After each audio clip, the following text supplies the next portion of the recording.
Coucou à tout le monde, j'espère que vous portez merveilleusement bien. Aujourd'hui, il pleut un peu dans ma ville, mais que cela ne tienne, il n'y a aucun problème. Aujourd'hui, je voudrais qu'on parle encore de santé. Santé est toujours la santé. Savez-vous que le corps humain est le reflet de nos états d'âme? Par exemple, je prends par exemple un cas. À cause de nombreuses insatisfactions des êtres humains, à cause de la peur, à cause du stress de chaque jour, à cause du fait que nous ne pouvons pas dire non à certaines choses, nous calons ça dans nos cœurs, toutes ces choses empoisonnent notre organisme. C'est ce qui est souvent la cause de multiples maladies que nous avons. Au fur et à mesure que l'homme se focalise sur certaines choses, au fur et à mesure que l'homme n'est pas clair dans sa tête, au fur et à mesure que l'homme se met des cales, au fur et à mesure que l'homme s'occupe des choses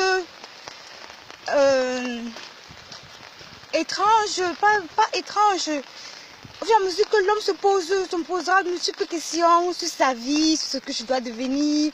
Ce sont des barrières qu'il focalise dans son cerveau. Et à la fin, toutes ces barrières paralysent l'être humain. Toutes ces barrières paralysent. Et quand ça paralyse, ça joue aussi sur le corps.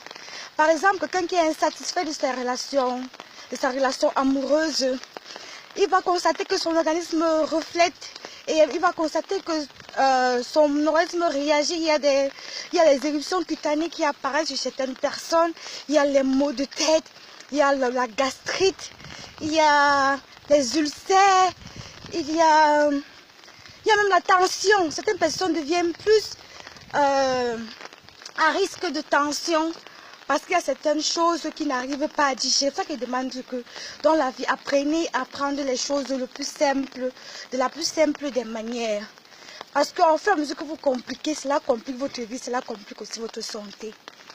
Et je voudrais seulement dire que nous devons savoir ce que nous voulons vraiment, connaître aussi nos limites. Quand tu connais tes limites, tu sais comment éviter certains tracas. Bon, et pour moi, pour pallier souvent à ces problèmes, quand ça arrive que je suis stressée, que je ne sais pas ce que je dois faire, je me remets à la prière. Je prie mon Dieu parce que je sais que tôt ou tard, j'aurai la réponse à ce que je cherche. Et je vous recommande aussi beaucoup de prier. Portez-vous bien.